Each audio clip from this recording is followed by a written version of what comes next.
We do not have the option of running away and hiding when changes occur, when challenges arise. That is not an option left to us in Scripture.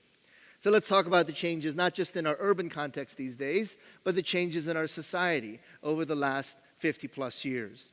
Then in 1965, there was a change in the immigration laws. Now, most of you already know this. That change in immigration laws did not throw open the doors and say, anybody who wants to can now come into our country. That has never happened in the last 50 years. That's not what happened. What happened was that in 1964, there was a particular size of the pie, and within that pie, there was a distribution that favored overwhelmingly European immigration.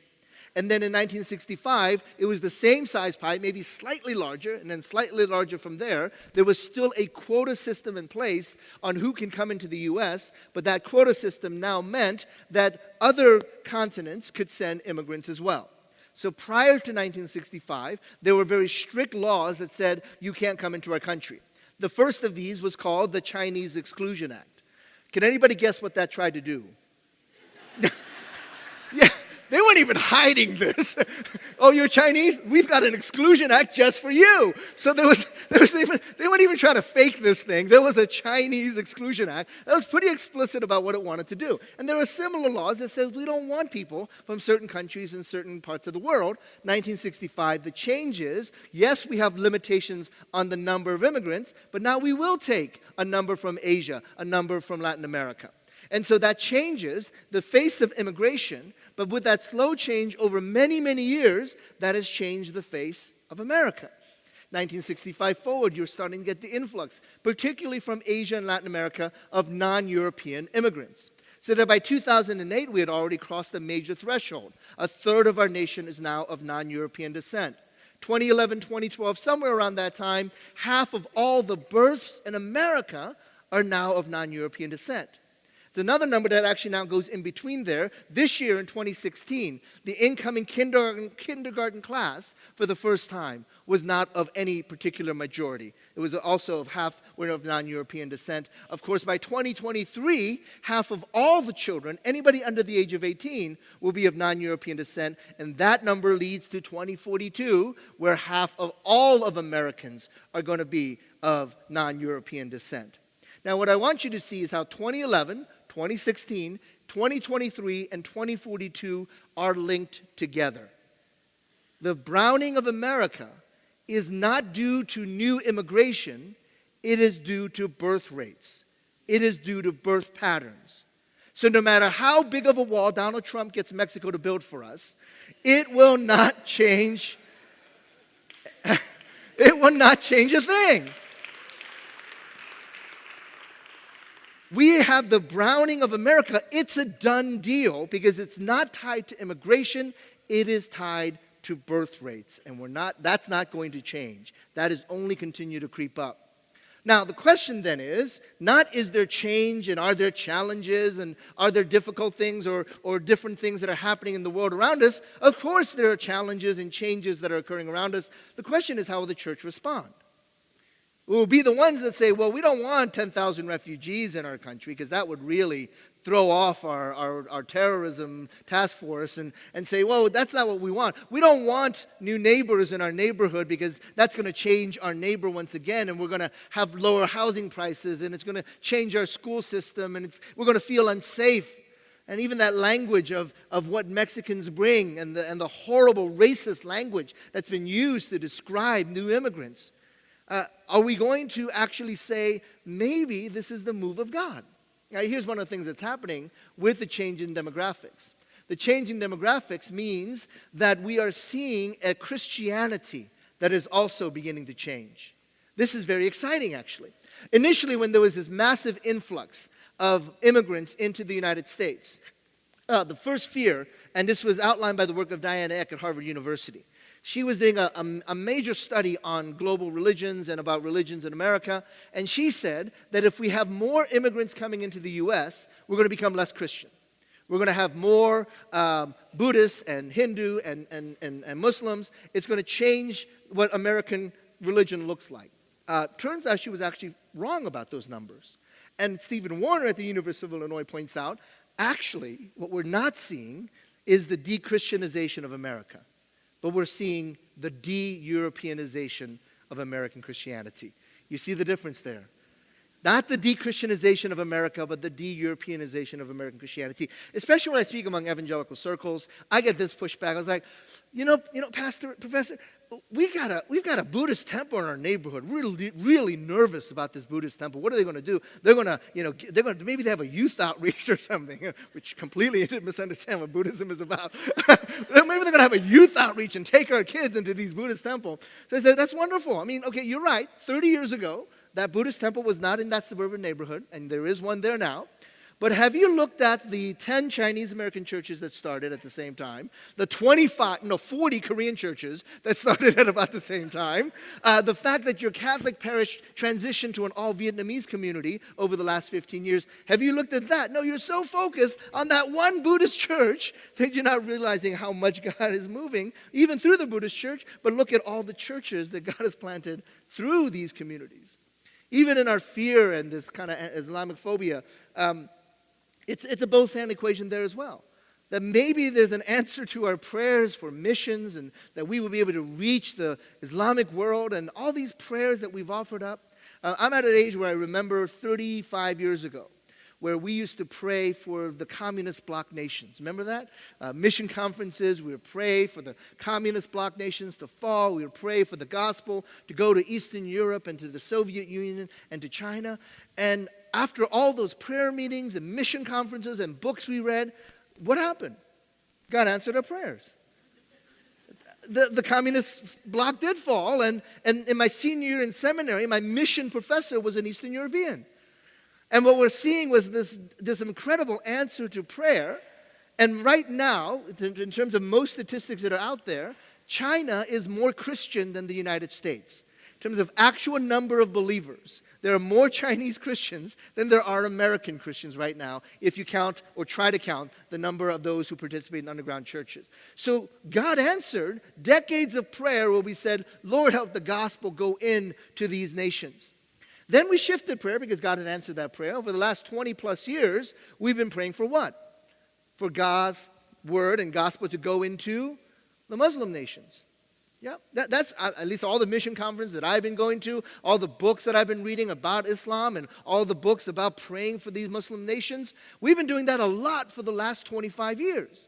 And guess what? God might have answered that prayer too by sending a massive number of immigrants and refugees from the Middle East as our neighbors. And so here is an answer to prayer, and yet it is white evangelical Christians standing at the door saying, no, we won't take 2,500 refugees from Syria. That makes no sense to me. That we've been praying for decades for an opportunity to share the gospel into the Muslim world. God said, here, we'll bring them right into your neighborhood. And we say, no, we don't want that. No. Are we going to run away and hide when changes occur? Or are we going to say, thanks be to God, because you are at move. You are moving in the immigrant communities. You are moving in the communities that you are bringing right into our doorstep. And we're seeing not the de-Christianization of America, but the de-Europeanization of American society.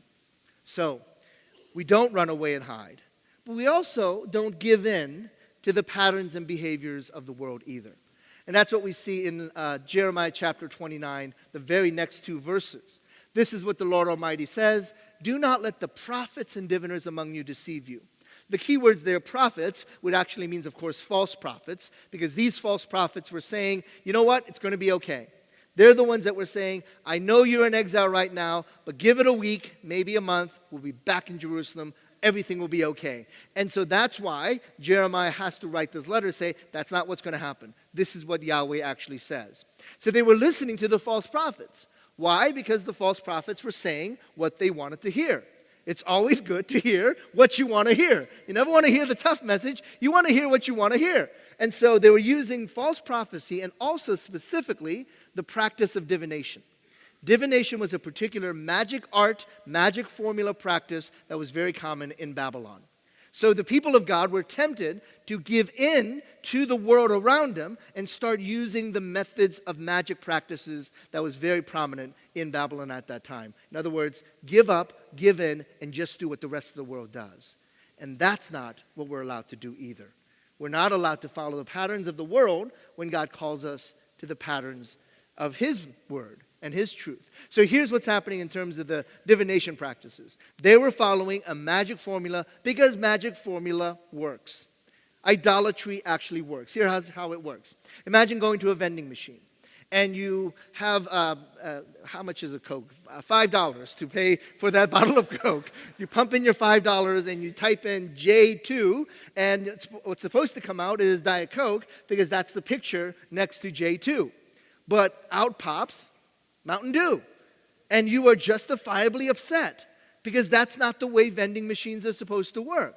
You want a particular item, you put in a particular input, you're supposed to get exactly what you ask for. And if you get not what you ask for, there's a 1-800 number that you call where you can very irately tell them what's going on with that vending machine. Because vending machines operate with a very strict formula. You put a certain input, you get something out. That's also how idolatry works. You put a certain formula in, and you get something out. Well, you want good crops this year? At the idol worship, they'll say, well, here's what you do. Do the following 3 things, and you'll get good crops. Well, I want a male offspring this year. Well, here's what you do. Do the following 3 things, and you'll get this. So idolatry was so attractive to the people of God because Yahweh doesn't work like that. Yahweh's not a vending machine that you can say, this is what I want, I follow the formula, now give me exactly what I want. We're not allowed to give in to that. We're not allowed to give in to these practices. So what we see then is that another habit of the American church has been, we have bought into practices and ideas of the world that are not necessarily of the Scriptures. And one of the most significant ones is the homogeneous unit principle that has created severe division in many of our churches. There was a study done, this is by Michael Emerson, that said that in the sociological definition of diversity, if you have 80% of one group and 20% of another group, you officially have a diverse congregation or a diverse group. To me, those are ridiculously generous guidelines, but that's what sociologists use. We'll accept that for now. But even given those extremely generous guidelines, we have extreme levels of segregation in the church in America. So Michael Emerson, my provost at North Park University, has done some good research on this, cutting through some of the sociological speak. That middle statistic essentially shows right now that the average public school is 6 times more diverse than your average church in the neighborhood. So if you walk into your local school, you are likely to see some pretty interesting diversity in your school. But if you walk into your local church, you will actually see extreme levels of segregation. So the neighborhood that I'm in right now, our elementary school has like 80 different nationalities, 55 different languages. But if you go to the local church, there's 1 nationality and 1 language. So what we're seeing is an extreme level of segregation in the church that does not reflect the neighborhood and community. So the excuse, we're not diverse because our neighborhood is not diverse, most of that time that excuse is inaccurate and wrong because you haven't walked into your local school. You're just looking at the people in your church. So there is diversity in our neighborhoods. It's just not reflected in many of our congregation. The other part of it is then to look at actually how do we compare to many of the urban centers and the lack of diversity there. So Emerson looks at the 10 most segregated cities in the United States. He takes an aggregate number and says they have a segregation index of 0.6. The higher the number, the more extreme the segregation. He applied that same metric and used it to measure conservative Protestant denominational churches. And he found that that number was 0.91. Meaning that we are doing 31 percentage points worse than the most segregated cities in the United States. That number, Emerson goes on to point out, 0.91 index of segregation, it's only occurred one other time in U.S. history. Deep South, Jim Crow laws. That's what it took to get that level of segregation, and American churches have gotten to that number all by themselves. So we have bought into the world's ideas that segregation is actually going to grow churches. That the homogeneous unit principle, that if we just hang out with people like ourselves, this idea of homophily, that birds of a feather flock together, that's become the dominant way we've thought about church. And we've allowed that mode of church life to seep into it so that it's now become second nature. Of course you go to church with people like yourselves. Of course you have one socioeconomic class in the church. Of course there's only one race that is represented in the church. And that's what has happened. Homophily, birds of a feather, have flocked together. So what we've ended up with then is an approach to ministry that is essentially bought into the world's pattern of how people interact with one another. So I'll give you an example of this. When I was growing up, I used to love this Saturday morning cartoon series called Schoolhouse Rock. Y'all remember Schoolhouse Rock? Some of you that are kind of close to me in age. Schoolhouse Rock. That's how I learned everything about America, by watching Schoolhouse Rock. My PhD dissertation was, no. It's just everything about the world you learn from Schoolhouse Rock. But there was one Schoolhouse Rock episode that freaked me out. And that was the episode called The Great American Melting Pot. So you can imagine as a kid watching Schoolhouse Rock and The Great American Melting Pot and watching all these wonderful ethnics get thrown into a pot of boiling hot water.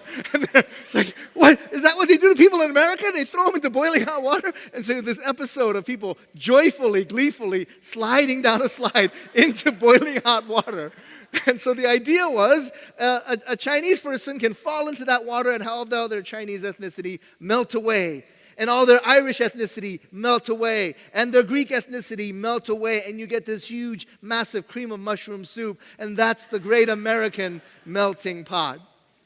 Well, as we know, most of that idea about how American society functions has been rejected. As one of my dear Native American friends says, you've been trying to melt us Native Americans for years. We just don't melt, so quit trying to melt us down. So that idea has been rejected. But another idea took its place that we've also embraced, and that's called the salad bowl. You've heard of the salad bowl, right? And so this makes a little more sense. You have the salad bowl, and you throw in all these different vegetables into the salad bowl. In fact, the more vegetables, the better, right? So you don't just have iceberg lettuce and cherry tomatoes. You want greens in there. You want jalapenos in there. And you want kimchi in there. You want all these different vegetables because that's what makes a wonderful salad bowl.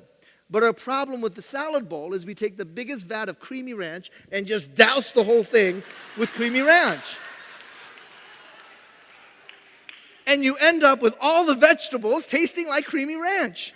You put enough creamy ranch on kimchi, it stops tasting like kimchi. It starts tasting like creamy ranch. You've destroyed all those flavors. So what we've done is we've created this idea that we want birds of a feather to flock together. So either we're going to melt it away or we're going to cover you up. And we're going to create a culture that all of us can feel comfortable in, but it actually turns out to be a culture that the dominant culture feels most comfortable in. So we can't follow the patterns of the world that tells you you need to do the following things in order to fix the problems of the world.